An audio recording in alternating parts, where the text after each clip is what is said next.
Hey guys, welcome back to the channel. This is a story about what if Deku's new friends changed everything part 1. If you guys enjoy this what if and want to see part 2, comment down below and let me know before I start. Please do support for more awesome content. And leave a like and don't forget to subscribe to my channel and also share this video with your friends and check out the description in my playlist. So let's start the video. Can someone without a quirk be a hero? Asked Midoriya. His teacher's voice broke his train of thought. You guys are all third years now. It's time to start thinking about your careers and futures seriously. I want to hand out these career forms, but I assume you all want to be heroes, he said as threw the papers in the air. Midoriya always wanted to be a hero. It was his dream, but he was born quirkless. On top of that, his childhood best friend became his bully, even giving him the nickname Deku, meaning useless. 𝗵𝘃𝐻 made Izuku's life a living hell by teasing him, abusing him, and belittling his once best friend. You're aiming for UA too, aren't you, Midoriya? 𝗵𝘃𝐻 and the rest of the class turned to look at Midoriya.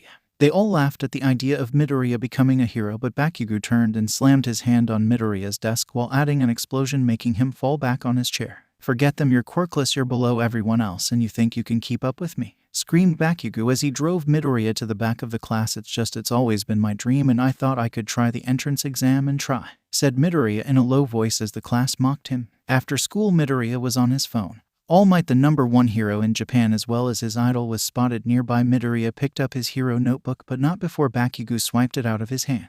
Midoriya reached out to grab it, but 𝗵𝘃𝐻 had already burned it. What I'm trying to say is, don't you dare go to you a nerd, said 𝗵𝘃𝐻 as he put his hand on Izuku's uniform and started using his quirk to burn Midoriya's uniform. As 𝗵𝘃𝐻 was walking out the door with his friends, he said the words that would change Midoriya's fate forever. If you want to be hero so bad, I've got an idea that might save you some time. If you think you'll have a quirk in your next life, go jump off a roof, 𝗵𝘃𝐻 said to Midoriya. Midoriya wanted to fight back, but he couldn't. How could he? Midoriya only mustered an angry look with tears filling up his eyes. 𝗵𝘃𝐻 sneered at Midoriya and showed off his quirk. Midoriya stood in homeroom all alone, crying and afraid, with no friends to turn to, no shoulder to cry on except his mother. She is the only person in this world who is there for him. But it's not enough. Midoriya went outside to go pick up his notebook, and he began having thoughts that no middle schooler should ever have.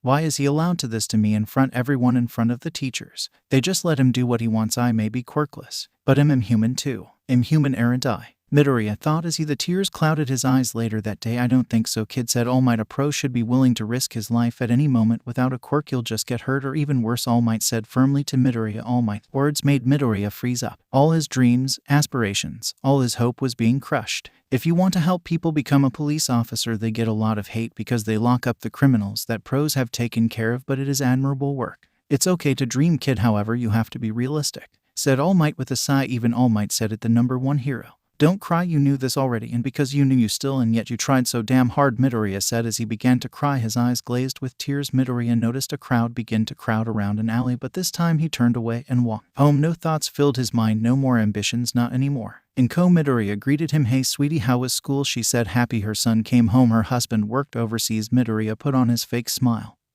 and told her, good mom, I met All Might today, can you believe it? Said Midoriya, and smiled and hugged her son. He had always wanted to meet All Might. Little did she know this was the night that she would lose her son. Izuku was alone in his room. It was 10 p.m. He was finally ready. He got all the things he needed and finished up his apology letter. Inside was his reasons why, a location, and his entire life savings, a total of 500,000 yen. I'm sorry, Mom, Midoriya said as he crept through his window. Midoriya arrived to a rooftop at 12:35 a.m. The same rooftop where his dreams were crushed. He took off his shoes, stood at the edge, his notebook in hand. He grasped it tightly and jumped. Am I dead? Thought Midoriya. He expected death. Instead, he was greeted with something much more terrifying. As Midoriya slowly opened his eyes, they grew wide at the sight of a crooked and disgusting-looking blade on his neck. The man wielding the blade wore a torn-up red scarf with multiple blades holstered all over his body, and he had eyes that were filled with murderous intent and malice. It was Stain, the hero killer. Out of instinct, Midoriya tried to scramble backwards, but felt a pain in his right arm and realized that his arm broke from the fall. Stain steps forward slowly and speaks in a raspy, demanding voice. Who are you? And why did you attack me? Izuku choked up and couldn't muster up any words. Answer me now unless you want to die here, Stain shouted. Afraid, Midoriya managed to choke up some words. I didn't mean to. I'm sorry, I just... Midoriya said nervously. He couldn't finish his sentence. How could he say he wanted to commit suicide like it was nothing? Stain lifted his blade. You just what? Shouted Stain. I tried to kill myself. Okay, please let me die already, explained Midoriya in a sad tone. Stain was surprised, to say the least. He thought this boy was trying to attack him, but it was just a teen who wanted to end it all. Stain, realizing the boy posed no threat, put his sword away and knelt down so he could look at this boy in the eye. "Why did you do it?" Stain asked in a more calm voice. Midoriya wondered if he should even tell him, but after thinking about it he came to the conclusion the hero killer does not gain anything by knowing, so he ultimately decided to tell him. "It started when I was born without a quirk." Midoriya explained his whole life story except his conversation with All Might. "That's what's wrong with this society. A quirk determines what you are in this world now. Fake heroes and mindless criminals pollute this world now." Stain scowled. Midoriya was a bit surprised at what he was hearing, to say the least. Stain was right. Every day more and more heroes became heroes for selfish reasons, only in it for the fame and wealth, and the amount of criminals had also increased dramatically. The silence was broken by Stain yet again. "Hey, what's up that notebook?" Stain asked. Izuku didn't realize he was still holding onto his notebook. "Oh, it's my hero analysis notebook. I record quirks and the possible uses, upgrades, and weaknesses, but I don't need it now." "Want to see it?" responded Midoriya as he lifted his notebook to Stain. Stain knew after hearing his life story Midoriya could have been a true hero. His reason to be one was so noble. Stain received the notebook and began to read every single page, becoming more and more interested each page he turned. "Wow, these are so detailed. You have a real talent. It's amazing. The amount of data behind these notes are incredible," said Stain as he kept looking through the notebook. A subtle crooked smile began to form. Izuku was surprised and happy someone finally acknowledged him for something he did. "Really? You think so? I worked hard on them. My favorite is page 175. I think Kamui's ability is amazing," said Midoriya happily. Stain then gave a sad smile. This kid has been through so much, and even after attempting suicide he still smiles. This kid needs someone to guide him, someone he can look up to, he thought. "Hey kid, I got a proposition for you. Would you like to hear it?" Stain said. Midoriya looked up at Stain with a confused face, and the proposition Stain gave was something Midoriya never expected to hear from the infamous hero killer. "Hey guys, thank you so much for reading. I will be updating this story as soon as possible, but if school and work get in the way, I'll upload a chapter every Friday following the upload schedule of the official manga. Okay, back to the story. Hope you enjoy. Come with me and I'll teach you everything I know," proposed Stain to Midoriya. Midoriya was baffled at the question. The hero killer wanted him to become his apprentice essentially. Midoriya would have said no, but it seemed Stain was the only person in this world who believed he could be seen as more than a useless, quirkless kid aside from his mother. Midoriya then remembered all the bullying and his conversation with All Might. "He'll do it," he responded confidently. Stain was overwhelmed with enthusiasm and joy, but before he could say anything else Midoriya spoke. "But I have some rules. 1. In Midoriya, my mother stays out of it completely. 2. I want to live with you. I can't go home. Not anymore. It's better if people think I'm dead. And 3. I won't kill. I know you kill heroes, but I'm not going to be a part of that," stated Midoriya. Stain was understanding of the conditions except the final one, but he knew deep down Midoriya longed to be a hero even if he was willing to turn to the other side. "Fine, I'll put my ideals on hold for you, and you have my word your mother will be left alone," said Stain. Stain was angry. He had to put hero killing on hold, but he was anxious to teach Midoriya his ways and mold a once scared child into something more. Midoriya was relieved Stain was willing to put his crusade on hold for him. "All right, let's get out of here," Midoriya said, but as soon as he said those words he passed out. He passed out due to the pain in his arm and the amount of adrenaline pumping through his body. Stain thought, amazing, we were talking for 30 minutes and just now he passed out. This kid really is something, Stain thought as he picked up Midoriya and took him to one of his hideouts. The next morning 𝐭 woke up and decided to cook and bring Izuku's favorite meal, katsudon, to his bed. As she opened the door her legs became heavy as she dropped the plate. She ran to the window and searched all over her son's room, hoping there was sign that he left early in the morning to the convenience store or to the mall. 𝐭 wanted something, until she found her answer in the form of a note. 𝐭 read the note and she could feel herself become heavier every word she read until finally she collapsed on the floor, crying and gripping onto the note. She kept asking why and began to doubt herself and if she failed as a mother. 𝐭 barely managed to get downstairs to the phone as she called for the police. As 𝐭 was sitting in her house wrapped in the security blanket the police gave her, she was given the news that there was no body at the address given on the note, but Midoriya's shoes were found at the rooftop.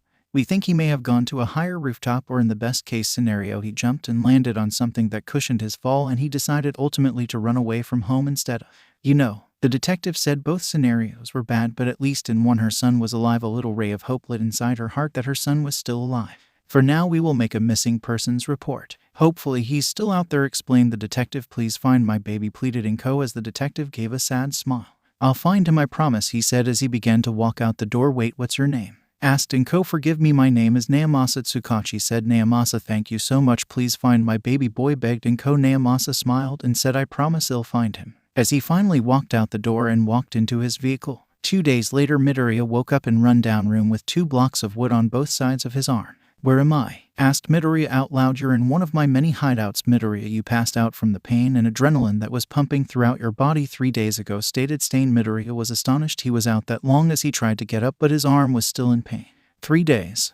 Oh, I forgot I broke my arm, said Midoriya. Stain looked at Midoriya's arm and explained, turns out it's not broken, Midoriya. It's dislocated just very, very badly, said Stain. Well, can't you, I don't know, relocate it maybe? Exclaimed Midoriya as he held onto his arm. I said I was going to train you, and now is a good time to start. Midoriya, you are going to relocate your own arm, stated Stain in a serious tone. Midoriya's face grew pale as he noticed he wasn't joking. Are you serious? How am I going to do that? I can barely handle stubbing my toe, and you want me to relocate my arm, explained Midoriya nervously. Since you're quirkless, you must train your body to endure pain and train it to be stronger than the average human body, explained Stain as he began to put his hand on his shoulder. Look at how I do it, Stain said as he dislocated his own shoulder with relative ease and not even flinching. Midoriya cringed at the sight of a shoulder being dislocated in front of him. Now, look, my shoulder is clearly dislocated. With enough training, you will be able to relocate certain parts of your body while feeling little to no pain.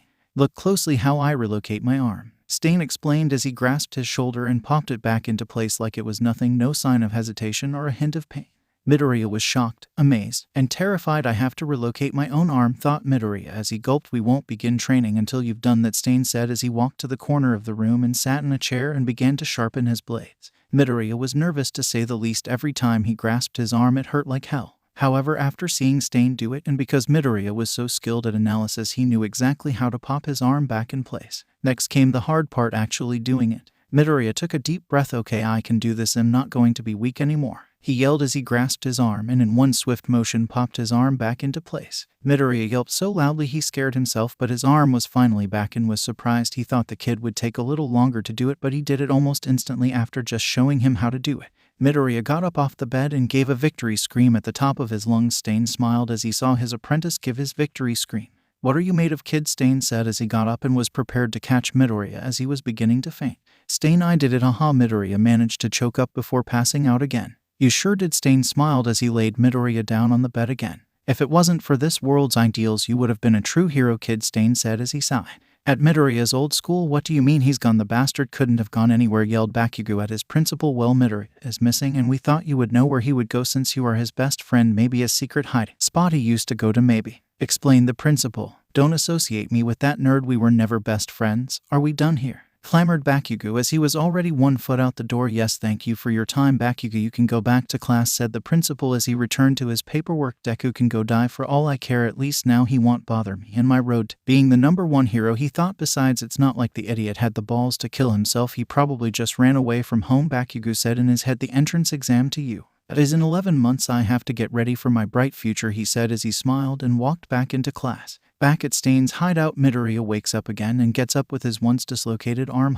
It doesn't hurt anymore. It's like nothing ever happened, said Midoriya as Stain was fixing the bandages around his arm. It's this ointment I made. Take a look. I use over-the-counter ointments, and in some herbs small cuts and sore bones heal faster. Have the ingredients. I already know how to make it at the top of my head, said Stain as he threw the ointment towards Izuku with the ingredients. You know, you surprised me, kid. I didn't think you would pop your arm back in place like it was nothing, Stain said as he gave a little laugh. Midoriya couldn't help but smile. This stuff is amazing, said Midoriya as he started mumbling to himself while looking at the ingredients, wondering how they can be improved.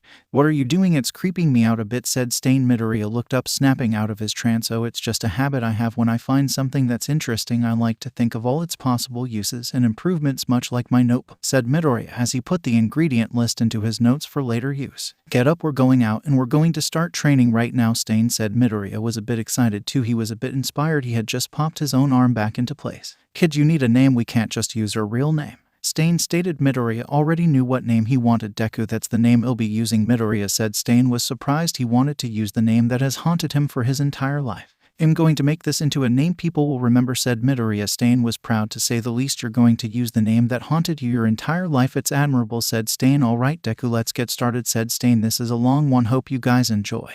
I wanted to make Stain a bit more mellow in terms of how he interacts with Deku. Of course, he's still very intense and cruel, and the training is only going to get more grueling and intense, just giving him a little soft spot for Deku. It has been 3 months, and all Stain has been making me do is strength training. I want to learn something, thought Midoriya as he was doing the workout plan Stain gave him. It wasn't an easy workout either. It exhausted and left Midoriya dead every time, no matter how many times he did the workout. However, due to the ointment, Stain made it relieved his bones in 2 hours, and he was able to start his training again, bypassing the limits of the body. Midoriya, however, has since then perfected the ointment and got the time down to 1 hour. Midoriya was sitting in the room that had all the exercise equipment applying some of his ointment. He had just finished his set when Stain came in. "Hey kid, you better not be slacking on the training," Stain said in a commanding voice. "I'm not, I just finished actually," responded Midoriya. He was about to ask Stain about his real training when Stain spoke. "Put this on, we're going out," Stain said as he threw a costume that looked exactly like the one he drew in his notebook.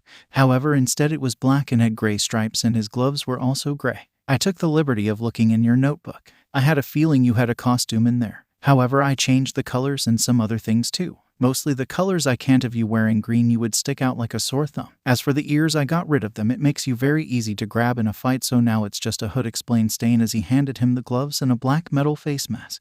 Midoriya was excited. He finally had his very own costume. Even though Stain changed a couple things, he was happy regardless. "Sorry we didn't go out sooner, kid, but I couldn't get you out there without training your body first," Stain explained. Midoriya was changing in the other room. Midoriya looked at himself in the mirror. He hadn't noticed before, maybe due to the fact he was so into his training, but his body was completely transformed.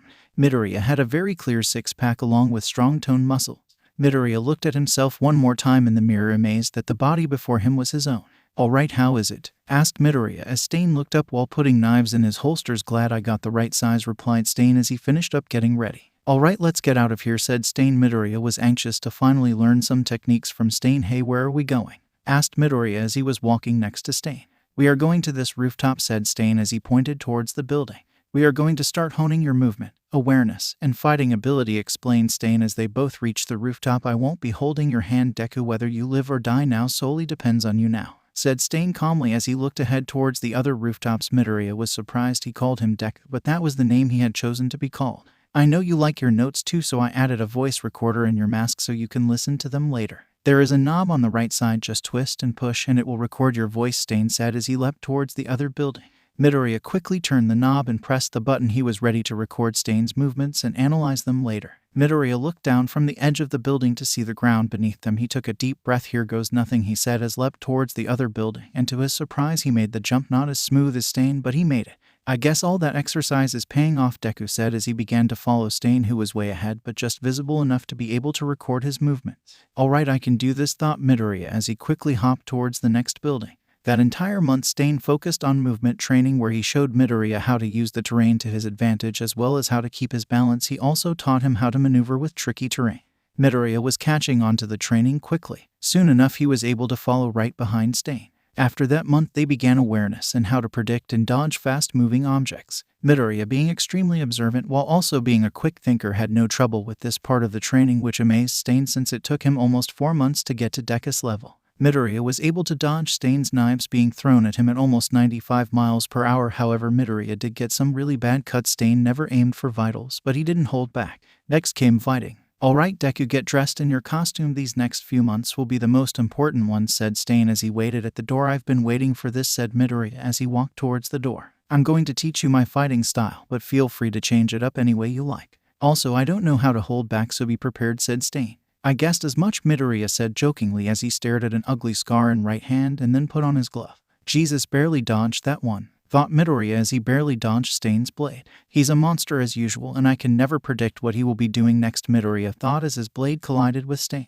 Midoriya had a fairly large blade, but not long enough to be considered a sword. However, unlike Stain's crooked and unkept blade, his was refined and well kept and made of tungsten, a much stronger metal. Stain quickly threw a knife in Midoriya's direction, where he instantly dodged, but it put him exactly where Stain wanted him as he stabbed him in the leg. Midoriya grunted at the blade piercing his skin. In that moment, Midoriya instincts finally emerged. His face went emotionless, and he snatched one of Stain's throwable knives and stabbed him multiple times in the arm, holding the sword. "Son of a," shouted Stain as he loosened his grip on the sword. Midoriya was conscious of what was happening, but not in control of his body. He quickly snapped out of his trance, and Stain followed up with a sucker punch to Midoriya's face, knocking him out and ended the fight. 2 hours later, Midoriya woke up in one of Stain's many hideouts, still a little woozy from the punch. "Jesus, this guy really is insane," Midoriya thought as he looked at his left leg that was now stitched up. "You think too much when you fight," Stain said, breaking the silence as he was sitting in an armchair stitching up his right arm in the corner of the room. "Explain," demanded Midoriya as he kept staring at his leg.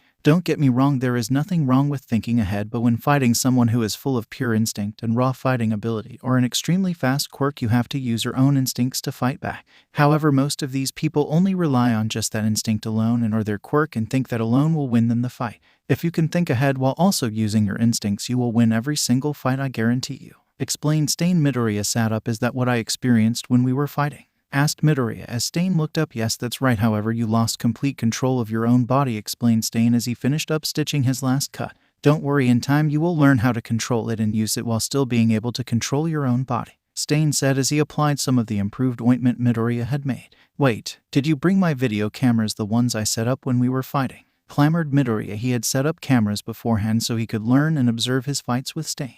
Yeah, I got them. He pointed towards a handful of CDs. Right next to them were a small cabinet full of all the fights he's had with Stain, each with a date and number. It's hard to believe they have been fighting for 3 months straight, and just now he's landed a solid blow on Stain. Unlike Midoriya, who was now full of cuts all over his body. I'm going to get stronger and I'll beat you, stated Midoriya as he looked at Stain. Well, then we'll just have to wait and see about that, Deku, responded Stain.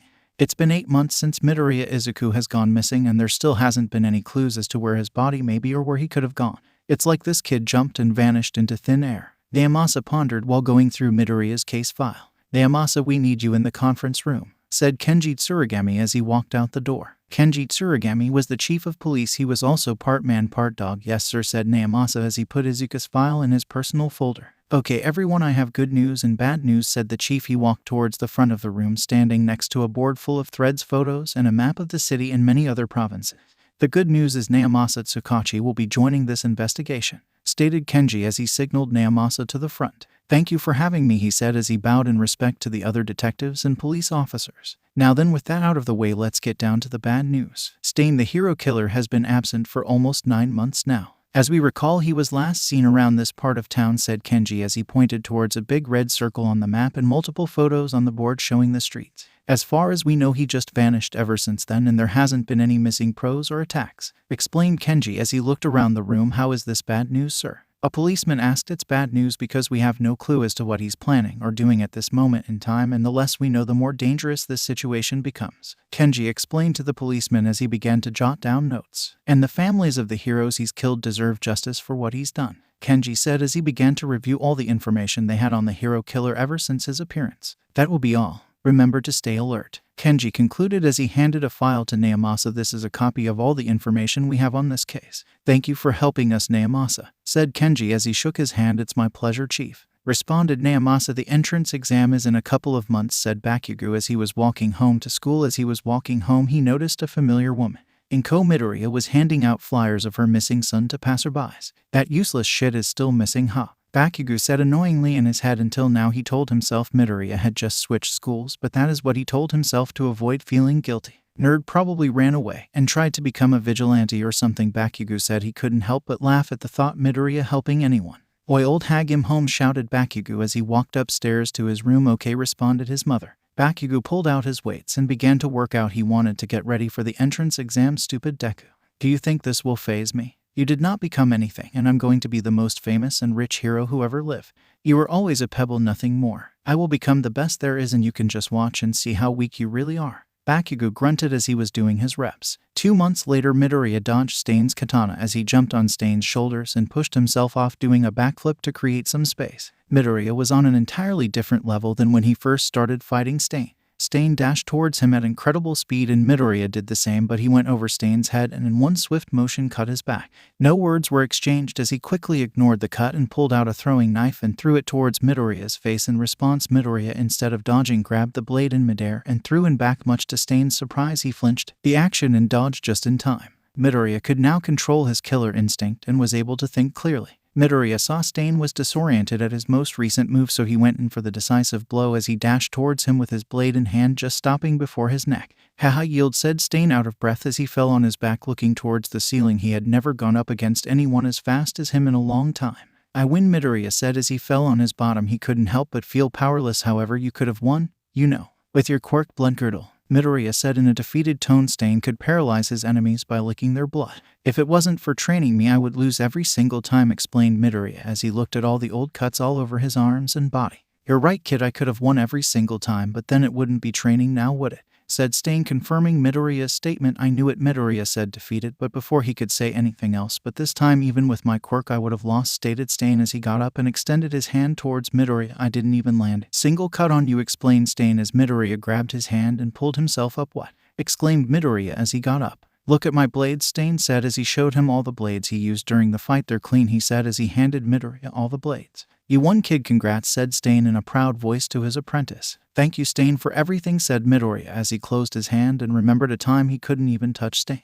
The world is soon going to know your name, Deku, Stain said as he made an evil smile. Am prepared to show the world who I am, responded Midoriya as he looked up. Midoriya and Stain were hopping over buildings searching for their prey. So what's the plan, Stain? Midoriya said as he crouched and looked overhead at the city. We're looking for this man. His hero name is Captain Celebrity, said Stain as he handed Midoriya a photo of the man, Captain Celebrity. I've looked into him. He's pretty strong, explained Midoriya as he looked over towards Stain. Yeah, this guy got into some heat over in America for sexual abuse, so he came here to lay low and get with more women here, said Stain in a disgusted tone. Midoriya and Stain had taken down many heroes, but not someone of this caliber. He's supposed to be around this area as far as I know. Also, he loves being swarmed by his personal paparazzi, so we will have to make sure we seclude him. His quirk is flight, but on top of that he has super strength. He can lift an entire cruise ship, said Midoriya as he flipped through his notebook looking at the notes he had on the hero. This guy will instantly leave the scene if he feels his life is in danger, so keep that in mind, Stain. We have to do this fast, explained Midoriya. Midoriya spotted Captain Celebrity patrolling the empty street looking for women.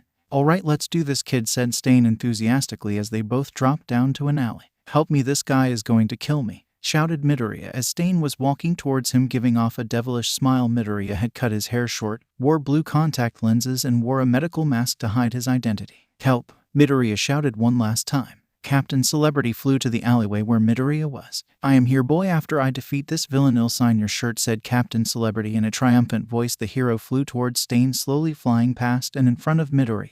Now then, come quickly, paparazzi. You're going to want to see this, he said as he put his phone away. Shit, he called them that quickly. Alright, we have to do this quick, thought Midoriya along with Stain, who understood what Izuku was thinking. As they both nodded, they began the assault on Captain Celebrity. Stain dashed towards the hero while throwing a blade simultaneously. Captain Celebrity barely dodged and was surprised at the sheer speed Stain had over him. But Captain Celebrity flew towards Stain, tackling him and ramming him into the wall. Tisk, you're going to have to do better than that if you want to stand up to me, Captain Celebrity said in a confident voice. Midoriya in those moments got in position for his part of the plan. Stain noticed Midoriya's position and began to execute the plan they made beforehand. He moved towards Captain Celebrity and tried to cut him. As soon as he saw this, Captain Celebrity flew up, dodging Stain. Please don't tell me that's all you go. But before Captain Celebrity could finish his sentence, a sharp pain entered his right shoulder blade as he realized that Midoriya was on his back holding the dagger that stabbed him. The kid, Captain Celebrity thought as Midoriya pushed himself off the hero's back and onto an AC unit where he threw the blade at Stain. It's over, said Stain with a wicked smile. This is bad, I better leave, thought Captain Celebrity, but before he could fly away, Stain licked the blade Midoriya gave him and Captain Celebrity fell like a rock to the ground. Now then, Captain Celebrity, don't be mad, you brought this onto yourself. You and these fake heroes who plagued this world, Stain said as he walked towards the incapacitated hero. Midoriya let Stain go on with his rant. He never interrupted him when he was in this state. It just made him even more unstable. Now this is where it ends, oh Captain, Stain said as he lifted his blade, prepared to kill the hero before Midoriya stopped him by pulling the hero away. What are you doing? Stain asked angrily. Midoriya quickly put up his blade. Stain, my condition was no killing. Leave him to a bloody pulp if you want, but don't finish him, said Midoriya as he looked at Stain, who was filled with so much rage and insanity. You knew this was coming, Stain, just accept it, said Midoriya, still holding on to Captain Celebrity, who was on the floor confused at the scene before him. Fine, Stain said, giving up as he walked towards Captain Celebrity. Looks like you're getting a beating instead of death today, hero. Consider this mercy, said Stain as he began to kick and beat Captain Celebrity, who was on the floor barely able to catch his breath.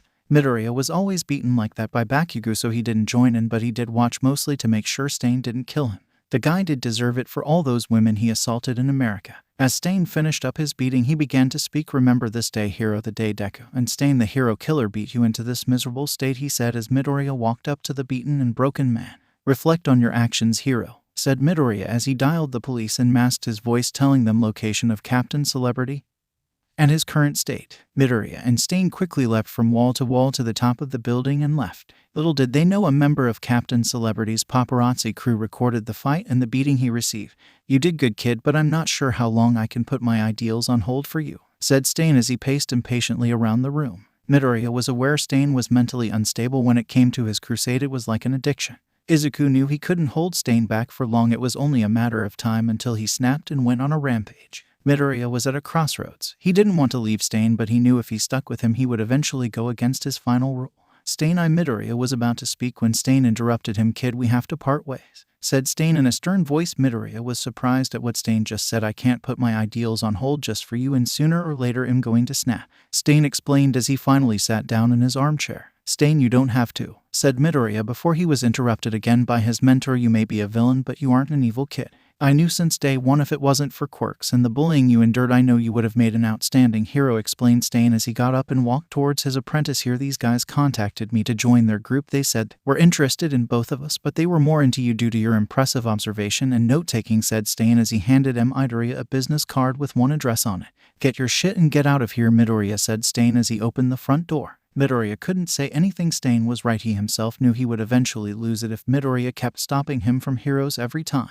"I understand," said Midoriya sadly as he grabbed his things and began to walk out the door. "Deku," Stain called out as he threw a knife toward Midoriya, to which he catched with ease. Attached to it was a red calling card. It had a phone number. "Stay sharp, kid," Stain said as he closed the door to his hideout. Midoriya was all alone again. He couldn't help but feel sad. Stain had been a teacher, mentor, and most of all the father figure he always needed. Midoriya looked down. Stain gave him, "Guess I'll see what these guys want with me," said Midoriya as he headed towards the address. Meanwhile, at the Katsuki household, the entrance exam is in 1 week and I'm going to ace it, said Bakugo as he looked at the UA website stating the time, date, and location the exam was going to take place. "Bakugo, the food is ready, we have guests," yelled Bakugo's mother from downstairs. "All right, Mom, it'll be right down," yelled Bakugo as he exited his room and went downstairs to eat dinner. Much to his surprise, Midoriya was downstairs helping his mom finish up. "How much you've grown, Kaken," said Inko in a kind tone. Bakugo flinched at the name Kaken. The only one who called him that was Midoriya. "Good afternoon," said Bakugo as he sat down at the table. "I'm sure you know what happened to Midoriya, so please have respect or don't say anything at all," whispered Bakugo's mother into his ear. "Even when the dumb nerd is missing, he's giving me fucking hard time," thought Bakugo angrily as he ate his food quickly. He didn't want to hear anything related to Deku. Bakugo quickly finished his food and went back up to his room without saying a word. "So Inko, how's the search coming along?" asked Mitsuki as she cleaned her plate and her son's. "It's not going well. They can't seem to find him anywhere," responded Inko as she looked at her food. "I'm sure he's out there, sweetie. He has to be," said Mitsuki in a loving voice as she grasped Inko's hand. "I hope he's eating enough," said Inko as she poked at her food some more. "This is the place, huh?" said Midoriya as he looked at the building and the others around it.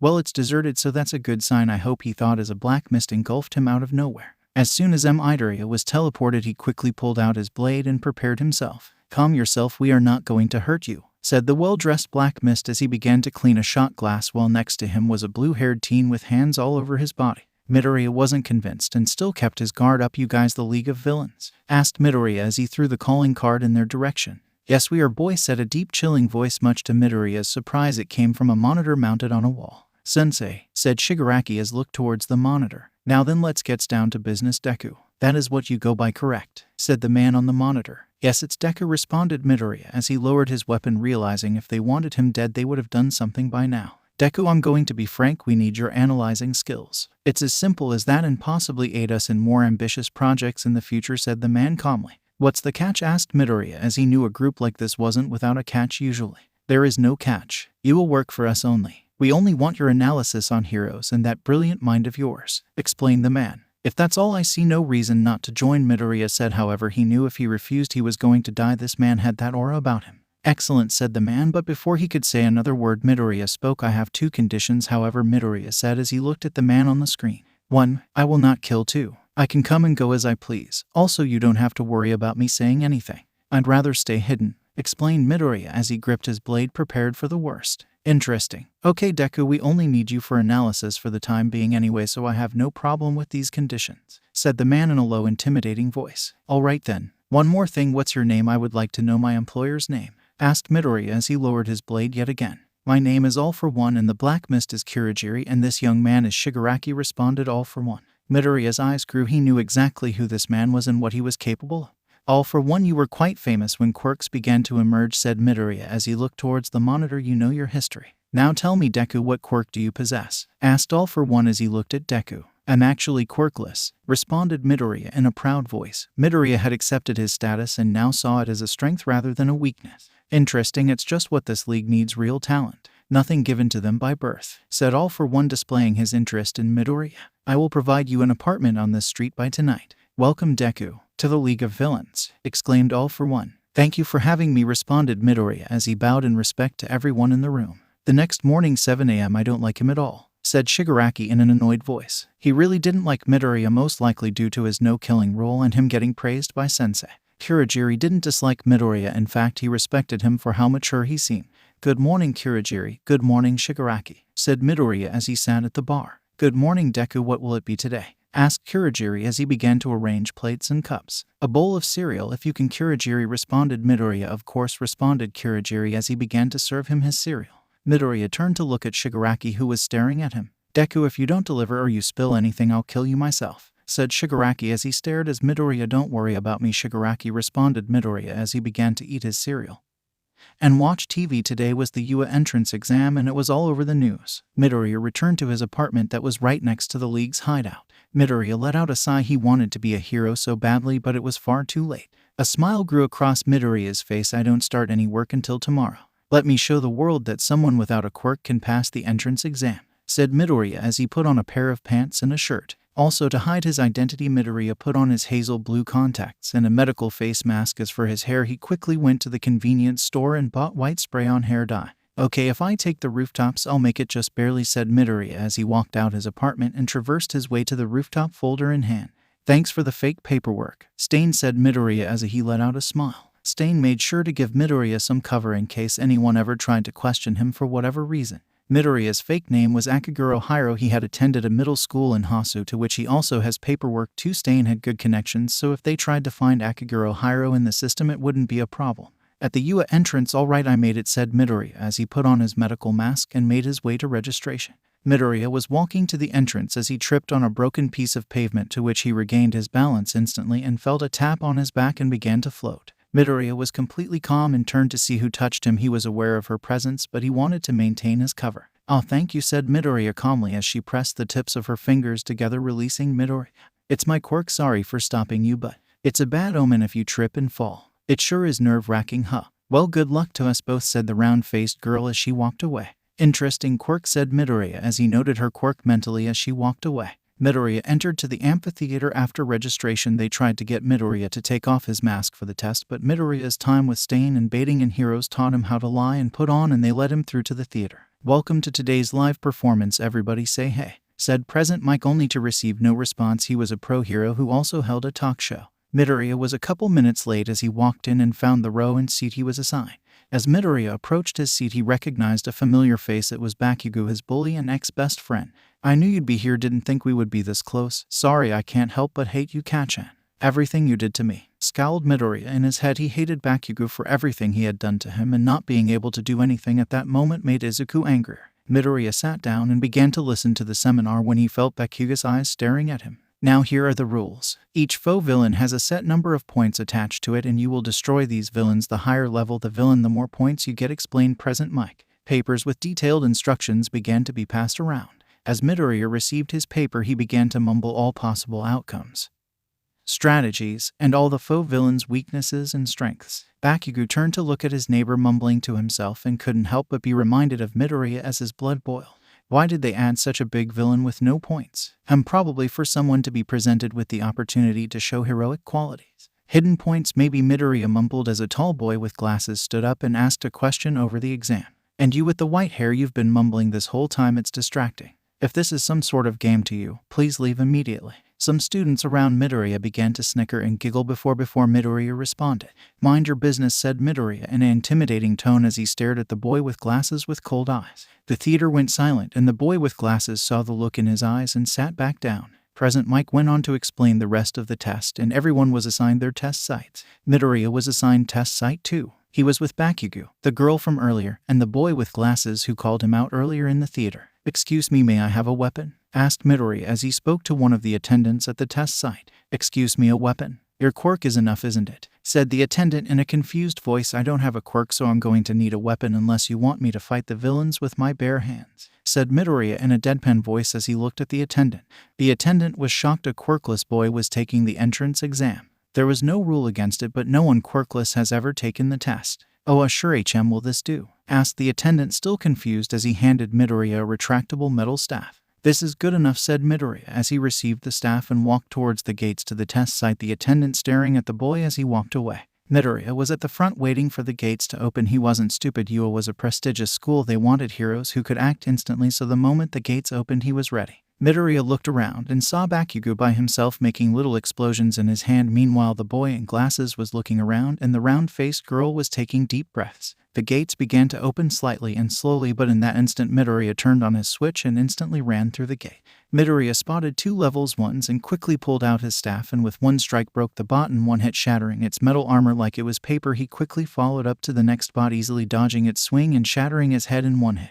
Midoriya quickly moved to the building and hopped from wall to the roof. As soon as Midoriya made it to the roof, he quickly moved throughout the site, destroying any bots he encountered.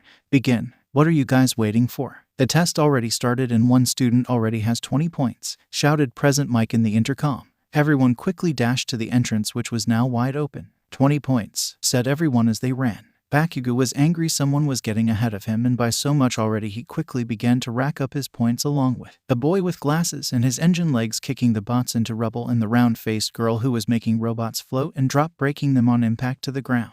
15 minutes later in the observation room, "Who is this kid?" said Eraserhead, who was impressed at Midoriya along with many other teachers. All Might, who was going to be teaching at UA, was also impressed. "I'll pull up his file now," said Nezu. "Okay, his name is Akaguro Hiro. He graduated top of his class in terms of grades. And he's quirkless," said Nezu as he quickly looked at the monitor which showed Midoriya on screen. The entire monitoring room went silent to news of a quirkless boy doing so well on the entrance exam. All Might was reminded of the day he told Midoriya to give up on being a hero.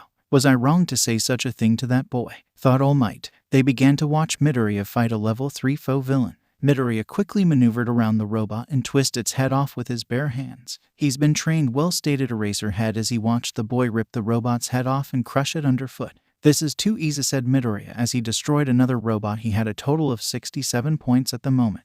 "I think that's enough. I should leave some for these guys," said Midoriya as he retracted his staff and parked his way to the top of a building. "Let's see how the rest of these people are doing," he thought as he scanned the area looking at the other students fight the remaining robots, but a loud rumble made him lose his train of thought. "The obstacle," said Midoriya calmly as he sat at the edge of the building and was astonished a school had the budget to make such a big robot. Midoriya got up and made his way closer to the robot to get a better look when he saw a familiar face. "It's that girl with the zero-gravity quirk," thought Midoriya as he saw her run away from the huge robot. As the girl was running, she tripped and rubble from the building landed on her leg, leaving her directly on the robot's path. Knowing them, they will stop the bot before it crushes her. But there is always the chance she could die to the debris, thought Midoriya. He looked in the girl's direction and ran in her direction to help her. Midoriya easily lifted the rocks and rubble and carried her out of the robot's path. "Thank you," said the girl as she blushed. "Don't mention it," said Midoriya as he set her down. "My name is Uraraka Ochako, by the way," said Uraraka as she caught her breath. "Akaguro Hiro, nice to meet you," said Midoriya as he looked towards the clock. The test had 1 minute left. It was practically over. "Well, it was nice meeting you, Uraraka. I hope you pass," said Midoriya as he began jogging towards the exit. Uraraka couldn't say a word. She was still in shock over everything that had happened. In the monitor room, the teachers were all impressed by Midoriya and his skills. "Quirks really aren't everything, said Nezu as he marked Akaguro Hiro in the 1A class. "He's broken all the school records. I want to speak with him personally," said Nezu as he got up from his chair. Several other teachers along with All Might spoke up and also wanted to meet this quirkless boy. "Was I wrong to deny that boy his dreams?" asked All Might to himself as followed Nezu to the amphitheater. "Students, first off, great job everyone, you all did great. However, as you all know, many of you won't be accepted," said Nezu in a sad tone. He knew that all of these kids wanted to be heroes. "But don't worry, if you don't get accepted to UA, that doesn't mean you can't become a hero. Anyone can become hero, even someone quirkless," said Nezu as he brought up the scoreboard. Many laughed at the idea of someone quirkless becoming a hero. Nezu brought up the scoreboard. It showed the top 5, which consisted of first Akaguro Hiro, second Katsuki Bakugo, third Ijuru Kirishima, fourth Tenyalita, and in fifth Ochako Uraraka. She got lucky. She got a lot of rescue points from helping the other students. "Will these students please come up to the stage?" said Nezu as he scanned the room. The top 5 made their way to the front of the theater. Bakugo, however, was filled with so much anger that he didn't get first place. He wanted to punch the kid in first place. As the top 5 reached the front, Nezu spoke. "You 5 did amazingly on the test, each in your own way. Some through combat and others in rescue, showing the true marks of a hero. However, one of you went above and beyond our expectations. Akaguro, will you please step forward?" said Nezu as he looked towards Midoriya and signaled him to step forward. Midoriya took a step forward, a bit interested what the principal was going to say. This boy broke all school records, showing impressive skills and displayed qualities of a true hero, and above all being quirkless, said Nezu as he showed Midoriya's overall score of 127. The entire theater along with the top 5 were astonished. A quirkless person got the highest score ever. He's quirkless and he got that high of a score. That's impossible. He probably cheated or something. That's not right, said the students, staring at the score and at Midoriya. He's quirkless.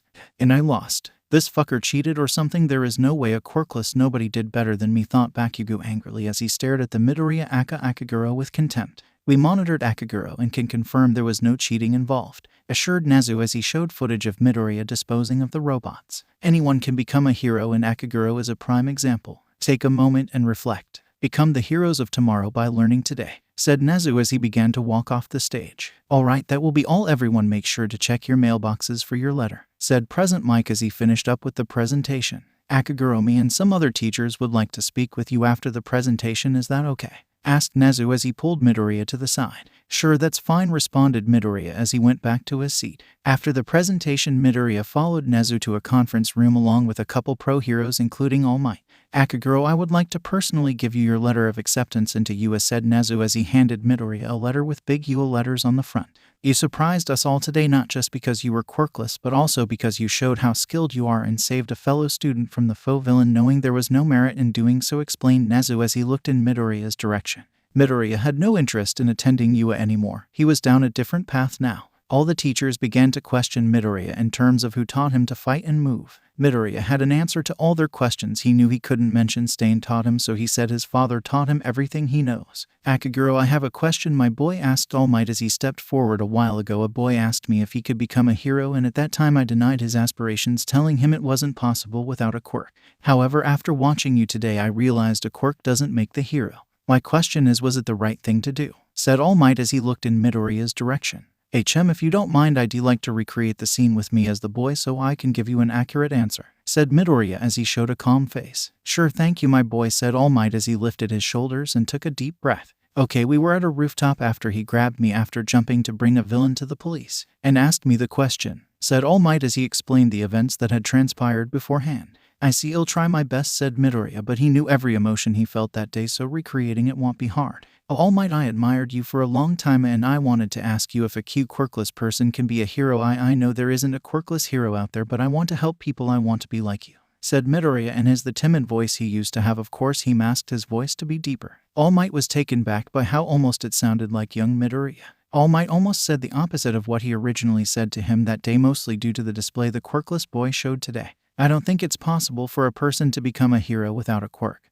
But if you would like to help people, then consider joining the police force. They don't get the praise like heroes do, but it's a fine profession, said All Might. A hint of guilt could be heard from his voice. All Might began to doubt. After hearing himself, he began to realize something. 𝐻MIC, said Midoriya as he clenched his fist. After that I left the roof, leaving the young boy up there, said All Might as he tried to regain his composure. All Might was afraid for some reason. He was afraid of the answer he was about to receive. That was cold, All Might. If I was him, I'd like to jump off a building because my idol, my last string of hope, told me to give up on my dreams. But you know what, I think he just moved on and began looking for people that might accept him and give him hope, said Midoriya, holding back his frustration. All Might's smile faltered and his heart sank at the thought of suicide. I see, choked up All Might. Midoriya was so frustrated he couldn't tell All Might exactly what he wanted to say, so he coded his words. All Might, you shattered his dreams from what I can tell. It sounded like he looked up to you and you were his last string of hope. All he needed was a few words of encouragement and he would be standing here before you.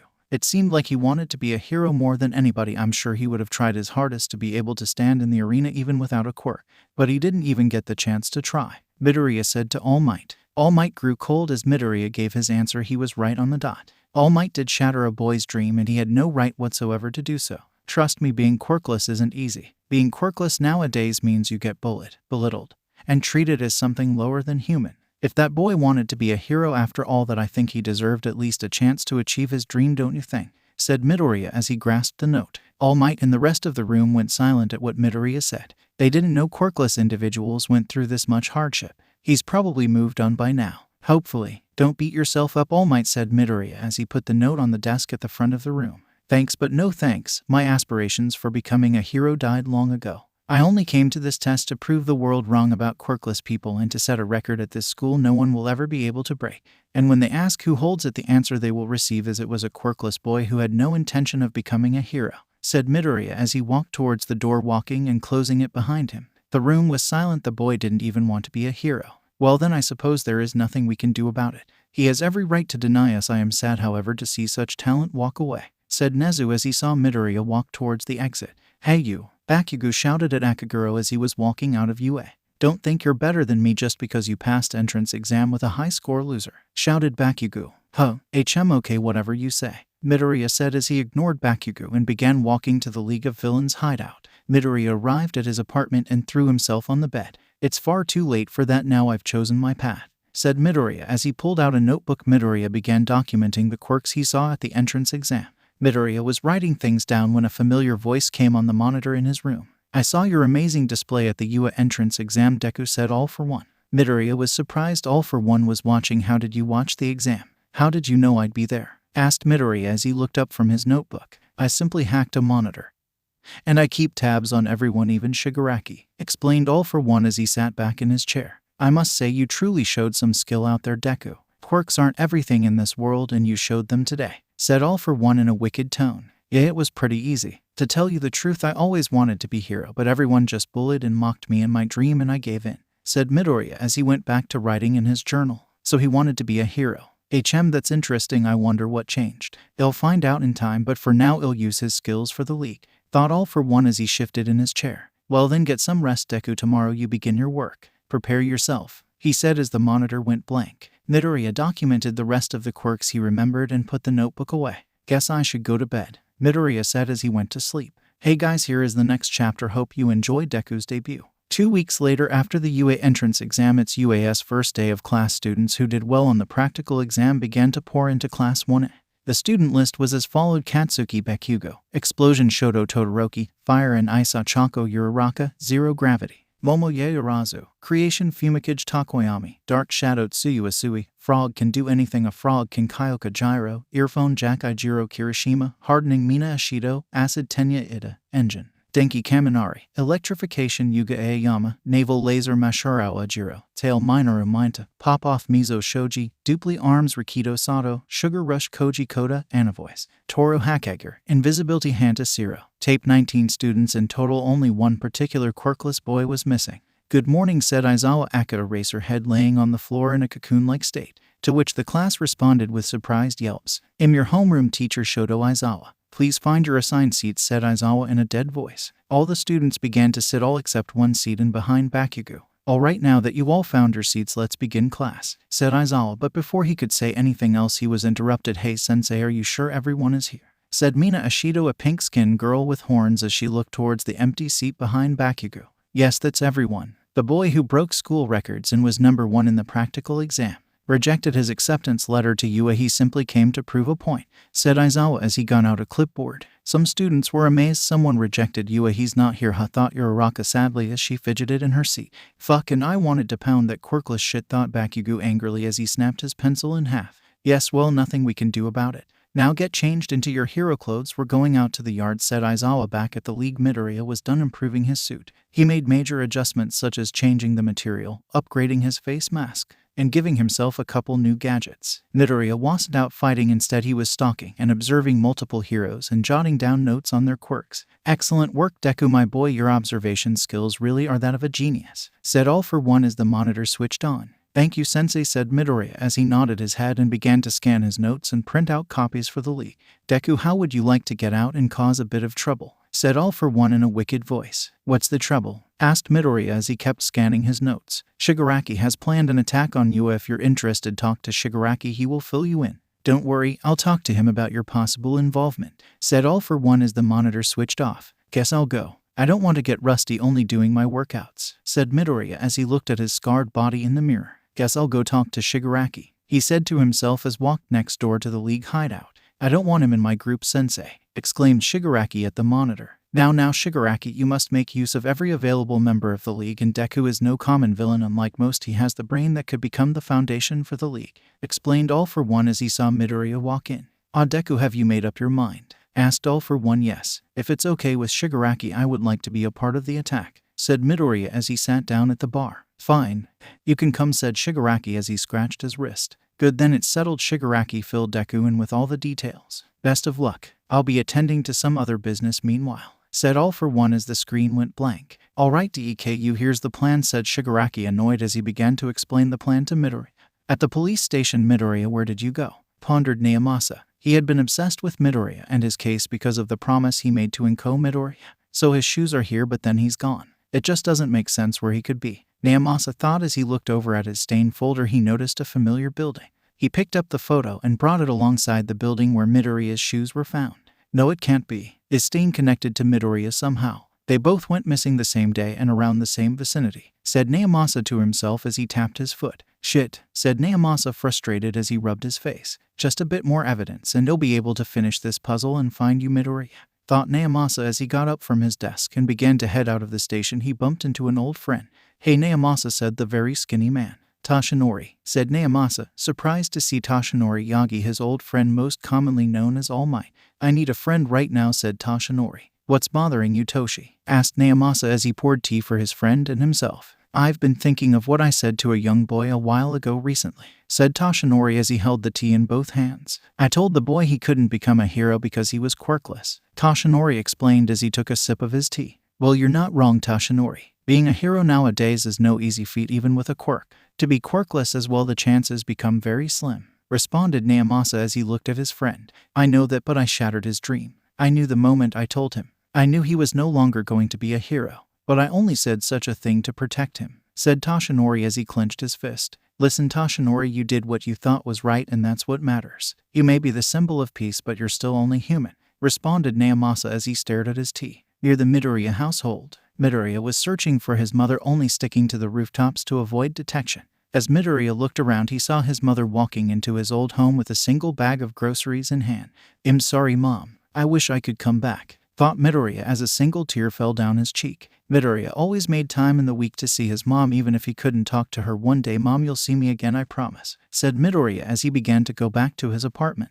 Now let's go over the plan. To kill All Might, said Shigaraki as he looked in Midoriya and Kurogiri's direction. Kill All Might? You sure about that, Shigaraki? Asked Midoriya as his eyes widened a bit. He wasn't informed about this in the last meeting. Midoriya knew All Might's strength was no joke and he may resent him, but wishing death upon another person was never his style. Sensei has prepared something incredible for the league, don't you worry, idiot, scowled Shigaraki as he began to scratch the palm of his hand. We will kill the symbol of peace tomorrow. Without a doubt, said Shigaraki with a creepy smile. Shigaraki went over the plan with Kurogiri and Midoriya, telling them what their roles would be. So Deku, you will back up Kurogiri, got that? Said Shigaraki annoyed. Sure, Shigaraki, I'll do my best, responded Midoriya in a deadpan voice as he turned towards Kurogiri. Let's do this, Kurogiri, said Midoriya as he looked at the misty figure. I'm pleased to have you, Deku, Kurogiri responded. Alright, I'll see you all later, said Shigaraki as he went to his room still scratching his hand. Kurogiri, does Shigaraki hate me? Midoriya asked the black mist. I believe he hates everyone, but at times he can be very docile, responded Kurogiri with a chuckle. I see. Well, good night, Kurogiri, said Midoriya as he bowed in respect to Kurogiri. To you as well, Kurogiri said as he bowed in return. At UA, all right then, first said Aizawa as he was explaining the training, but before he could finish he was interrupted by a large black mist that began to appear behind him. Guess I'm a real villain now, thought Midoriya as he arranged his metal mask into place while stepping out of the mist along with Shigaraki, followed by a hulking monster with an exposed brain. What the hell is that, Shigaraki? Asked Midoriya, wary of the monster. It's called a Namu, just wait and see when it fights All Might, said Shigaraki as he let out a chuckle. A mass of low-ranking villains followed after. Aizawa quickly ran towards the mass of villains, taking them out swiftly. Today is going to be interesting, said Midoriya as he quickly turned the knob on his mask and began to record. Deku, are you ready? Said Kurogiri as he finished teleporting the rest of the villains. Midoriya nodded in his direction and they both were quickly on top of the students and Pro Hero 13. Midoriya stood calmly next to the big mist that loomed over the group. I won't let you through. Nice to meet you. We are the League of Villains. I know it seems rude, but we have invited ourselves into the home of heroes, UA High School, said Kurogiri as he stared down the group. We have come to have All Might take his last breath. I believe All Might should have been here. Was there a change in the schedule? Well, no matter. This is the part we are here to play, said Kurogiri. Midoriya recognized the red-haired boy as one of the top 10 entrance exam applicants. His name was Kirishima Ijiru. 𝐵𝑘𝑢𝐫 and Kirishima dashed towards the dark mist, making a loud explosion in process. "Did you consider that you'd get beaten by us before you could?" shouted Kirishima. "Oh dear, that's right, even if you are students, you are excellent golden eggs," said Kurogiri as the dust cleared. "But we have a golden egg ourselves and he shines brighter than all of you," said Kurogiri as Midoriya quickly dashed in front and kicked Kirishima right in the stomach, causing him to lose his breath and fall back into the group. In that instant, Midoriya grabbed 𝐵𝑘𝑢𝐫 by his gauntlet, throwing him into the student. "My job is to scatter you all and make your life a living hell," shouted Kurogiri as he engulfed and scattered everyone except 5 students and 1 teacher. "Shit, we still have 6 people. Kuro and 13's quirk is dangerous, it's basically a black hole," shouted Midoriya as he stared at the group. Midoriya recognized a couple of faces from the entrance exam, but he didn't hold back against anyone. "Tenya, you have to use your quirk and run and warn the other teachers," said 13 to the group as she turned to face Kurogiri and Deku. 13 activated her quirk and began to suck up Midoriya and Kurogiri. Midoriya quickly brought out his blade and sunk it into the floor so he could have something to hold on to. "Kuro, open a portal in front of 13's finger and one aimed at 13's backside." 13 turned cold at the suggestion the masked villain made, but it was too late to react. Kurogiri quickly opened the portals and 13 nearly turned herself to dust. "Everyone, that type of 6 villain is the most dangerous kind. Be careful," said 13 to the students as she pointed towards Midoriya and passed out. "Excellent suggestion, Deku," said Kurogiri as he composed himself. Kurogiri, however, received a telepathic message from one of the villains scattered with the students. "Kurogiri, we have a problem in the collapsed building section. Send hell," explained the villain before he was cut off. "Damn, Deku, looks like you're going to have to back up some of our associates. I'll warp you there now. I can manage here on my own," Kurogiri explained as he opened a portal. "All right, Kurogiri, I'm on it," responded Deku as he jumped through the portal. Midoriya was teleported to the collapsed zone. His objective was to help the villains with the 2 students present in the zone. "Now where is?" asked Midoriya as he was interrupted by a large explosion in one of the buildings. A smile grew across Midoriya's face. He knew who he had to take care of. Midoriya reached the building and made his way to the room of the explosion. "That guy is how these punks are getting around. Beat him and they will have nowhere to run. And I have a general idea of how to beat him," explained 𝐵𝑘𝑢𝐫 to Kirishima as a camouflaged gecko villain tried to stab 𝐵𝑘𝑢𝐫, to which he dodged and slammed his head into the floor, followed with an explosion. "I mean, if all they are sending is these idiots, we should be fine," 𝐵𝑘𝑢𝐫 said as he stood up. Kirishima was going to speak up, but he was interrupted by a voice. Midoriya was greeted to multiple unconscious villains on the floor, some with extreme injuries. "You know, for students this is guys need to hold back just a bit. However, what happens if you kill one of these guys? That's not very heroic, and that's coming from me. But to be fair, they were trying to kill you guys, so fair trade," said Midoriya as he looked at Kirishima and 𝐵𝑘𝑢𝐫. 𝐵𝑘𝑢𝐫 was a bit taken back by the voice of the villain. It was oddly similar to Deku's. 𝐵𝑘𝑢𝐫 quickly snapped out of his trance and let out a devilish smile, looking in Midoriya's direction. "To be honest, I wanted to fight you, but that guy threw us over here," said 𝐵𝑘𝑢𝐫 as he lit up some explosions trying to intimidate the villain before him. "Hey man, we should be careful, this guy seems tough," explained Kirishima, recalling the kick to the stomach he received not too long ago. Kirishima looked over to 𝐵𝑘𝑢𝐫, who wasn't paying attention. "Shut up. Let's just beat this guy to a bloody pulp," yelled 𝐵𝑘𝑢𝐫 as he began his assault on Midoriya. Midoriya quickly saw through 𝐵𝑘𝑢𝐫's attack and remembered his notes on his fighting style. "Right swing," thought Midoriya as he grabbed his arm and threw him on the floor as hard as he could. 𝐵𝑘𝑢𝐫 lost his breath at the sheer impact of being thrown on the floor. Midoriya followed up quickly with a kick to the side of his stomach, causing the blonde boy to skid against floor and against a nearby wall. "Don't forget about me," shouted Kirishima as he hardened his body and ran towards Midoriya. So slow, most likely due to his hardening quirk. He should have weak spots, however not everything can be hardened, said Midoriya to himself as he dodged Kirishima's tackle. 𝐵𝑘𝑢𝐫 brought himself up, still coughing from the attack he had just received. "Foo fucker," said 𝐵𝑘𝑢𝐫, shooting a glance to his gauntlet and at Midoriya. Kirishima ran towards Midoriya at full speed, hardening his body. Midoriya quickly grabbed Kirishima's arm, exposing a weak spot in his underarm, followed by a strong jab. Kirishima recoiled at the immense pain. "Every quirk has a weakness, and every weakness can be exploited," said Midoriya as he looked at 𝐵𝑘𝑢𝐫, still coughing and catching his breath, and Kirishima, who was now holding his arm in pain. "Look, believe it or not, I'm not here to kill you guys, so stay down, unless you want to leave this place with more than a couple bruises," said Midoriya as he looked at the students. "Please come at me again, Kaken. You have to pay for what you did to me for all those years," thought Midoriya as he looked over at 𝐵𝑘𝑢𝐫. "Like hell, I'll stay down." 𝐵𝑘𝑢𝐫 and Kirishima responded as they both ran towards Midoriya. 𝐵𝑃𝑃𝐻 ran towards Midoriya, making a small explosion, propelling himself upward and behind Midoriya, causing a smokescreen in his face. In that instant, Kirishima quickly followed up with a hardened punch to Midoriya's stomach. That was not good enough, unfortunately, Midoriya said with a slight cough. Midoriya quickly grabbed 𝗵𝑃𝑃𝐻's arm, which was pointed towards his back and ready to fire at full blast. Midoriya, however, placed 𝗵𝑃𝑃𝐻's hand right in Kirishima's face. "You're sweating quite a bit, 𝗵𝑃𝑃𝐻. How strong do you think this blast is going to be?" asked Midoriya calmly as he stepped to the side. 𝗵𝑃𝑃𝐻's face went cold and looked towards Kirishima, who couldn't see in front of him due to 𝗵𝑃𝑃𝐻's smokescreen. "Harden now," shouted 𝗵𝑃𝑃𝐻 as a loud explosion shook the building. Kirishima went flying due to the explosion and his entire body slammed against the wall. 𝗵𝑃𝑃𝐻 flew from the sheer force of his explosion and his back slammed against the wall. 𝗵𝑃𝑃𝐻's vision was blurry, but he looked in Kirishima's direction. Looking at his limp body, he grew cold at the thought that he may have killed a fellow student and his hero career was now over. That blast was the strongest he had ever produced, and it was fired point blank at his face. Midoriya walked towards Kirishima calmly and inspected him. Just a couple mean burns. The adrenaline got him to break his limit at the last second," said Midoriya as he looked at the red-haired boy who was unconscious. Midoriya began to walk away until he felt the sudden urge to help Kirishima and his burns. "Fuck, what am I even doing? He's going to be fine," said Midoriya as he got out his healing ointment and placed it on his burn marks and bruises. 𝗵𝑃𝑃𝐻 was extremely surprised to see a villain was helping his classmate.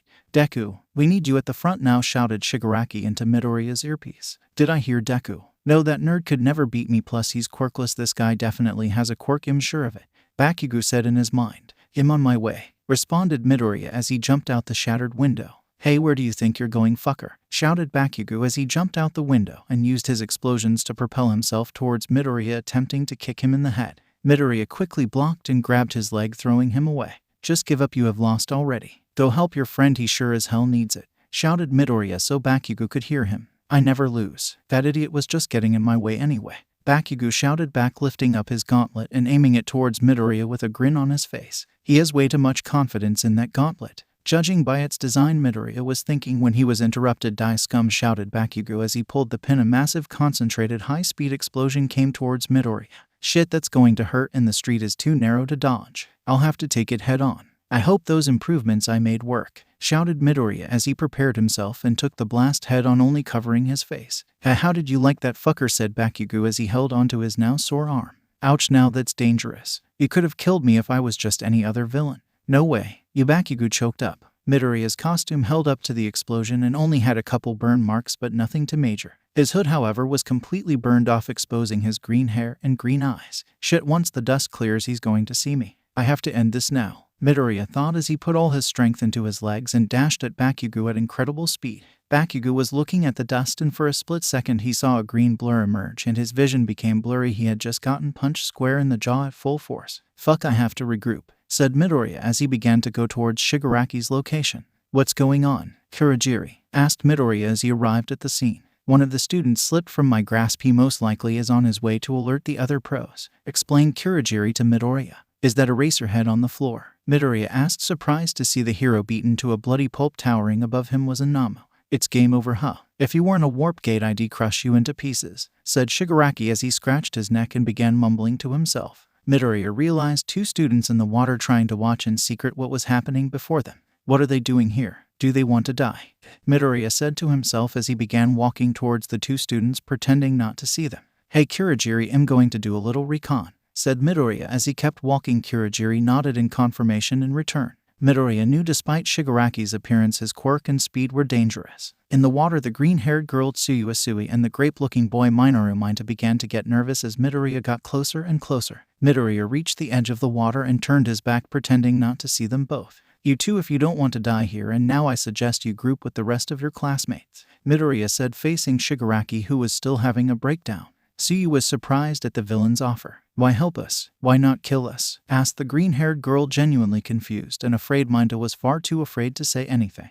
"You're too young, and killing just isn't my thing. Now, leave," said Midoriya as he began to walk back towards Shigaraki and Kurogiri. Tsuyu quickly grabbed the Mineta and swam back to the front of the dome. "He seemed about our age. Why is he a villain? Why did he help us?" the girl pondered as she glanced back to see the green-haired villain. "We won't stand a chance against a dozen pros.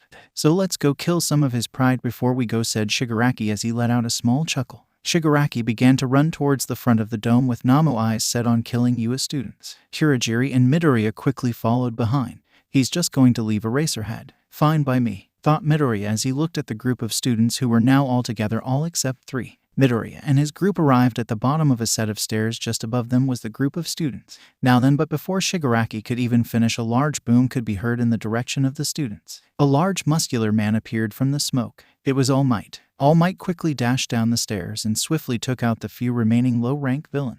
Ignoring Midoriya and his group, All Might ran towards Aizawa, quickly picking him up and returning him to the group of students to look over him. Midoriya couldn't help but let out a smile at the sight of All Might and his quirk. You have caused too much pain. 2 students are missing. Where are they? Yelled All Might at the group of 3 standing before him. I think I left them both in a ditch somewhere. Don't worry, they aren't dead, but they sure are in pain, said Midoriya coldly while looking at All Might straight in the eyes. You! All Might shouted as his blood grew cold at the sight of 2 students being near death and bloody. Shigaraki, however, let out a cracked and evil smile at Midoriya's comment to All Might. But before anything else could be said, All Might moved like sound, hitting Shigaraki and Kurogiri away. Midoriya, however, saw his attack and barely dodged by a hair. Namu, however, was idle as if he was turned off. Midoriya quickly backed up back into his group. What? He dodged. If he was able to keep up with me, I wonder in what state my students are in.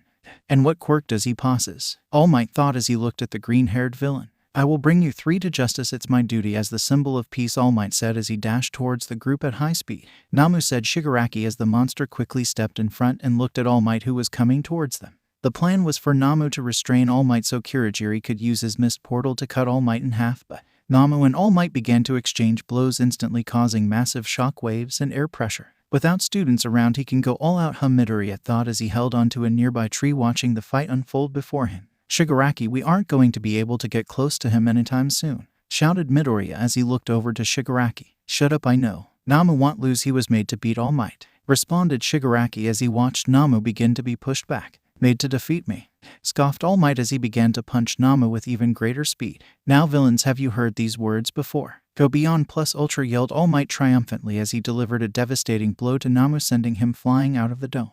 In my prime, I would have ended it in 5 punches. Now then, villains, shall we end this? Well, what's wrong? Come and get me if you can, said All Might, putting on his most intimidating face as the dust settled around him. You're out of time, and that's the best bluff you got, thought Midoriya as he looked at All Might and to Shigaraki, who backed up in response to All Might's words. Midoriya knew All Might's time limit had already run out. Shigaraki, we have to retreat. If that student got away, it's only a matter of time. The rest of the pros get here and put us in the ground, explained Midoriya as he looked over to Shigaraki, who was scratching at his neck furiously. What? No, the final boss is right in front of us. We can still kill him, responded Shigaraki as he got ready to attack. Kurogiri, be prepared to retreat, said Midoriya. Kurogiri nodded in confirmation. In that moment, Shigaraki and Kurogiri attacked All Might, only to be interrupted by a bullet piercing Shigaraki's hand.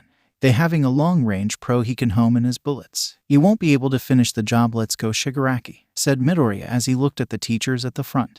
Are fine. Kurogiri, let's get out of, Shigaraki said before he was interrupted by 2 bullets, each hitting one of his legs. Listen to me next time, said Midoriya as he began to be engulfed by mist along with Shigaraki. Shut up, Deku, Shigaraki yelled in response. And just like that, they warped out of UA. So his name is Deku, thought All Might as he watched the young villain warp away. We lost. All Might isn't weak at all. You were wrong, Sensei, shouted Shigaraki at the monitor. Now, Shigaraki, it seems we have bitten more than we chew. Rise up, Shigaraki, and try again. It is not the end, said All for One calmly. Midoriya and Kurogiri were at the bar listening into the conversation. If it wasn't for Deku, we could have killed All Might. He held me back, scowled Shigaraki as he shot a glare at Midoriya.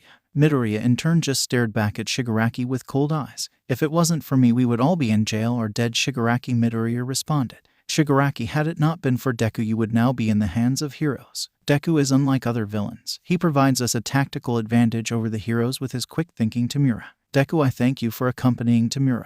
All for One explained. My pleasure, Sensei, Midoriya responded while bowing in respect to the monitor. Back at UA 16, 17 and the other 2 are in the infirmary, said 𝗂𝗵𝗲, counting all the students outside the training building. The police had come to pick up and arrest the beaten villains and take them to jail. Detective Asui said, approaching 𝗂𝗵𝗲.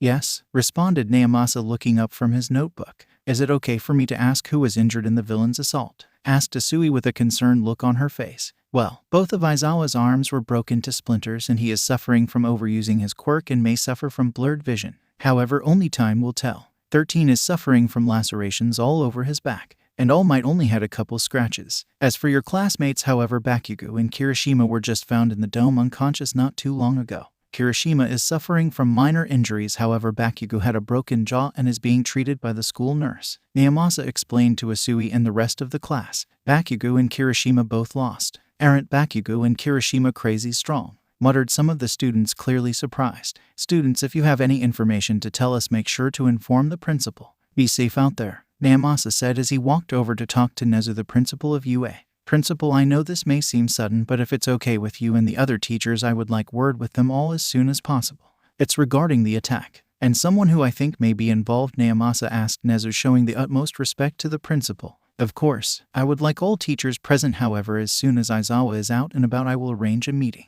Nezu responded. Thank you. Now I'll be taking my leave, principal. Have a good evening, 𝗵𝗲𝗄 said as he bowed and went back to his squad car. 2 days later, all the teachers at UA were in a conference room. Thank you all for meeting me here. As you all know, UA and its students were attacked. From what we know now, the 3 main villains involved are working under an alias. Furthermore, we have searched all their names and quirks in every registry and came up with nothing. This means they are all underground villains, no names, no records. Shigaraki Tamura is who we believe to be in charge of the attack on UA. Kurogiri and Deku were his accomplices. Shigaraki Tamura possessed a disintegration while Kurogiri has a warp gate. He was the one who was able to get them into UA undetected.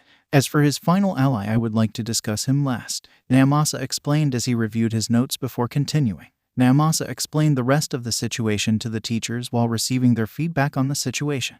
Now I mentioned Shigaraki Tamura's final associate, Deku. As far as we know, we don't know what quirk he possesses at this moment, 𝗵𝗲𝗄 said, looking around the room. All Might was interested in this villain in particular since he was able to keep up with his speed and was the one responsible for hurting 2 of his students. I recently spoke to multiple students on this particular villain, and I can now say for certain he was the one responsible for Bakugo and Kirishima's injuries, 𝗵𝗲𝗄 explained. So this is the villain who beat one of our top students. He seems very dangerous indeed. I am extremely glad Bakugo and Kirishima did not receive fatal injuries. However, what puzzles me is why this villain didn't kill our students, said Nezu, looking over to 𝗵𝗲𝗄. I may have an idea, principal. I was assigned an investigation regarding the hero killer and can now say the villain who was working alongside 𝗧𝗓 is the same villain. 𝗧𝗓, as we all know, is a murderer with a crusade to purge fake heroes. 𝗧𝗓 went silent, however, for nearly a year for no apparent reason. However, when he reappeared, he now had sidekick. In a twist of events, 𝗧𝗓's sidekick showed no interest in murder. Deku, his sidekick, even held 𝗧𝗓 back from finishing his victims during his time with him. I also received a statement from the student Asui regarding this particular villain, stating he advised and allowed her to escape before being killed by Shigaraki Tamura. Also mentioned the villain sounded fairly young. Right now I have one theory, but it is too early to say at this moment. However, I can say for certain he is the same age as the students in Class 1A. 𝗵𝗲𝗄 explained to the heroes. Such a shame seeing someone so young turn into villain, said Nezu sadly as he looked down at his paws. So young, thought All Might as he clenched his fist in frustration. He allowed students to escape. He doesn't murder. He doesn't sound much like a real villain to me, said Vlad King. With the right push, I believe he can become a hero, said Nezu. Yes, but even so he is still a villain, so do not hesitate to bring him to justice, said 𝗵𝗲𝗄 as he collected his notes. That was all I wanted to talk about at this time. Thank you all for your time, 𝗵𝗲𝗄 concluded as he bowed to the heroes. It's still too early to assume Deku and Midoriya are the same person, but for now I'll collect more evidence. I promise I'm going to bring you your son, ma'am, 𝗵𝗲𝗄 thought as he walked to his car. In Class 1A, UAS Sports Festival is approaching. This is your chance to show the world and top pros what you are made of. Show them what you got. This is a big step into becoming a hero, said Aizawa, who looked much like a mummy with all his bandages. All of Class 1A began to radiate energy. I'm pumped, shouted Kirishima. Even after what just happened, I'm ready for the future, responded Zero quickly. Bakugo was excited for the festival, however he was extremely angry at himself for losing to a villain. If I ever see that guy again, I'm going to kill him, Bakugo said in his head as he broke his pencil in his hand. In Midoriya's apartment, I'm kinda anxious for my next assignment. Being out in the field is better than being holed up or hiding in the shadows, said Midoriya out loud as he arranged all his quirk files. Midoriya had many cabinets full of data on heroes and villains alike, each explaining a quirk's uses, improvements, and weaknesses. Deku, my boy, good afternoon. I have an assignment for you, said All For One as the monitor mounted on the wall switched on. Ah, sensei, it's always a pleasure, said Midoriya as he bowed towards the monitor. Likewise, Deku. Now as for your assignment, I'm going to have you attend the UA Sports Festival and record some quirks for the league, said All For One looking towards Midoriya. I understand, sensei, I'll do my best, responded Midoriya, nodding in confirmation. One more thing, Deku. I'm going to have Kurogiri cut your hair and dye it black. We can't have you being spotted after what happened at UA. Explained. All for one, that's not a problem. Have a good day, sensei, replied Midoriya as the monitor switched off. I hope the assignment goes smoothly, sighed Midoriya as he fell on his back on his bed. At the UA Sports Festival, Midoriya now had short black hair and was wearing his blue contacts along with a normal red sweater. The festival seems very lively. Maybe I could get a bite to eat while I find my way to my seat, thought Midoriya as he dodged the masses and found his way to the stadium. This one of the best seats. Guess sensei isn't short of money, said Midoriya as he looked over to his seat. All eyes are on Class 1A for surviving the league's attack. On one hand, they have more pros watching them, and on the other, everyone will call out every single mistake. I don't know why they handed everyone raffle tickets. They never did this before. Doesn't matter, I'm not here to have fun. Now then, show me your quirks, said Midoriya as he pulled out his notebook and a voice recorder. Midnight took the stand and began to speak. Quite the hero they have. People like you make heroes look bad, Midnight, said Midoriya, giving off an annoyed face. And your student representative is from Class 1A, Katsuki Bakugo, said Midnight as Bakugo slowly took the stage. The athlete's oath. Make no mistake, I'm going to crush you all and take first. Make yourself good stepping stones for me, said Bakugo as he walked off the stage with an angry expression. That's Kkachin, I guess, said Midoriya as he looked down at all the students. The festival took place and every student with a noteworthy quirk was recorded by Midoriya. All the festival finals took place and ended with Bakugo taking first place. Midoriya made sure to record the entire festival on his TV just in case. So Kkachin won, huh? Guess that Todoroki hates his left side.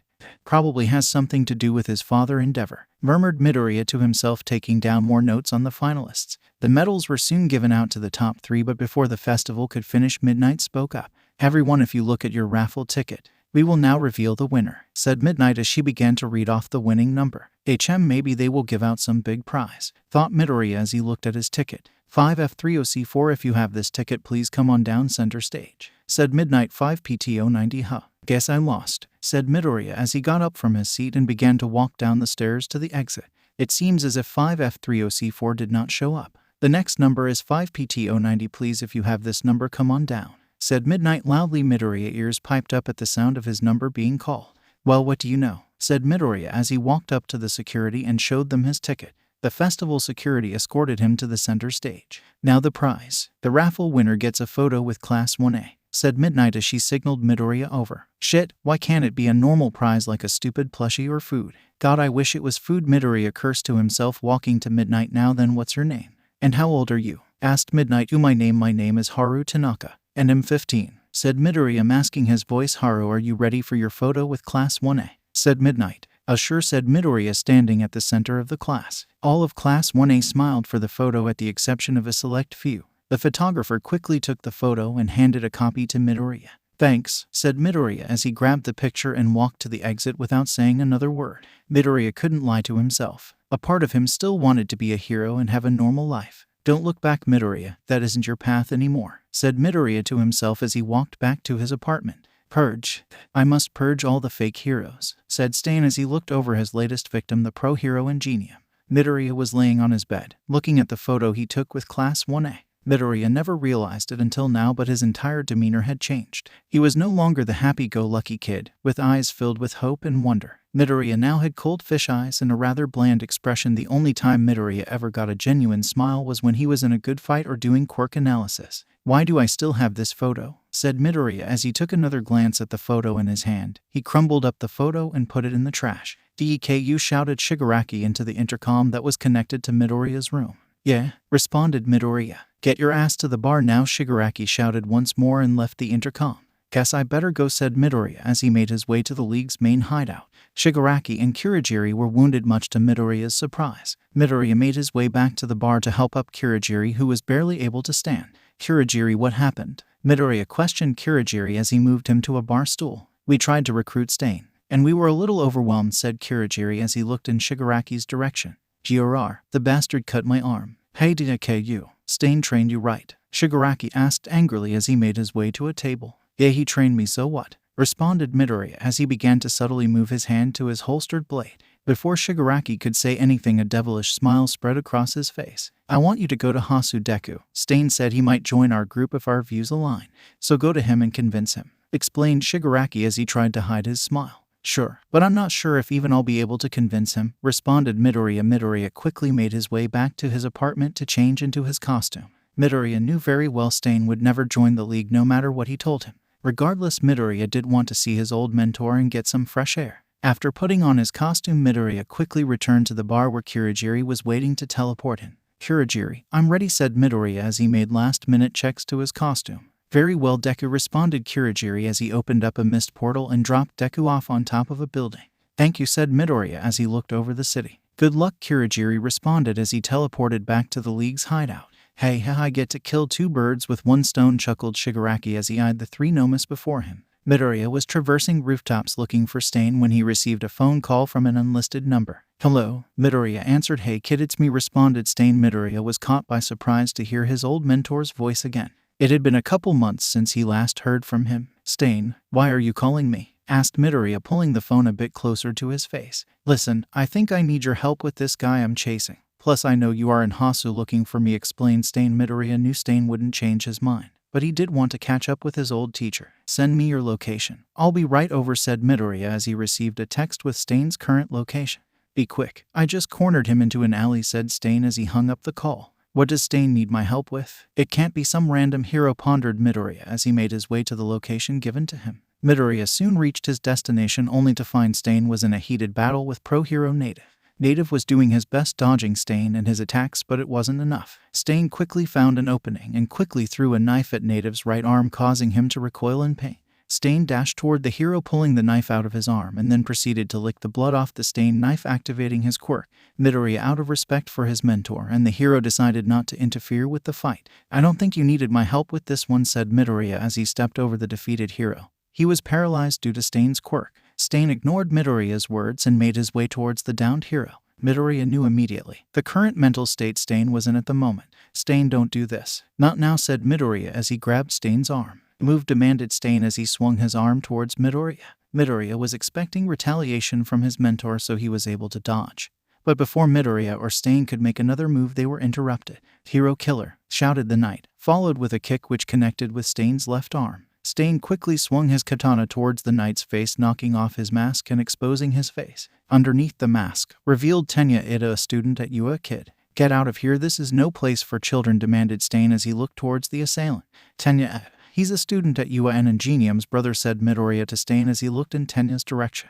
Hero killer Stain, I've been pursuing you. I am, said 𝗂𝗧𝗏 before he was interrupted by Stain. Stain lifted his blade directly up to the student's face. Your eyes, you're out for revenge, aren't you? Choose your next words carefully, boy. Despite your age, I won't hesitate to kill you, said Stain menacingly. I am the younger brother of the hero you attacked. Brother to the most amazing hero among heroes. I've come to stop you in my brother's stead. So remember this name with the little time you have left, villain. 𝗵𝗫, the hero who will take you down, shouted 𝗂𝗧𝗏 as he directed a kick towards Stain. Stain jumped up in the air and kicked 𝗂𝗧𝗏 in his arm with his spiked boots, causing him to recoil from the pain. Stain lifted up his right leg and kicked 𝗂𝗧𝗏's head into the concrete, pinning him down and stabbing his arm in the process. So weak, you and your brother, said Stain as he looked over the defeated student's body. Shut up. The damage you did means he will probably be crippled for the rest of his life. He was a great hero. He was my hero. He inspired my dreams. I'll kill you for what you did, shouted 𝗂𝗧𝗏 as he laid on the floor bleeding. Idiot, are you so blinded by your revenge you can't understand the situation you're in, 𝗂𝗧𝗏, said Midoriya as he took a step forward to the student. Before the student could respond, Midoriya began to speak. Did you even bother to think if you could save the hero before you? This man is about to be killed and you are so wrapped in your own quest for vengeance, you've forgotten what it means to truly be a hero. You're wielding your power for your own sake, explained Midoriya as he looked down on the student. 𝗂𝗧𝗏 was speechless, his eyes widened by hooded villain's words. Selfishness is furthest thing from a hero, 𝗂𝗧𝗏, said Midoriya, taking another step closer to the student. He crippled my brother, clamored 𝗂𝗧𝗏, processing the villain's words. Would your brother approve of your actions? Stop thinking about yourself for a moment and consider what your brother would want, Midoriya continued. Well said, Deku. Stain interrupted 𝗂𝗏𝗄. Consider yourself a sacrifice for a better society, said Stain, oozing his murderous intent. Stain slowly lifted his katana over the boy's head. Stain, wait. You can't, he's just a kid, exclaimed Midoriya as he reached for Stain's katana. Midoriya wasn't close enough to stop Stain. Shit, I'm not going to be able to stop him. He's going to die. he thought to himself before he was interrupted by a sudden pain in his chest. A winged Namu had slammed Midoriya and Stain into the side of the alley. 𝐒𝐭𝐚𝐲 exclaimed Stain as he picked himself up. "Oh, guess Nomus really are brain-dead," said Midoriya as he rubbed the back of his neck. The winged Namu, however, quickly resumed its assault and swooped down using its bird-like feet to grab a hold of Midoriya.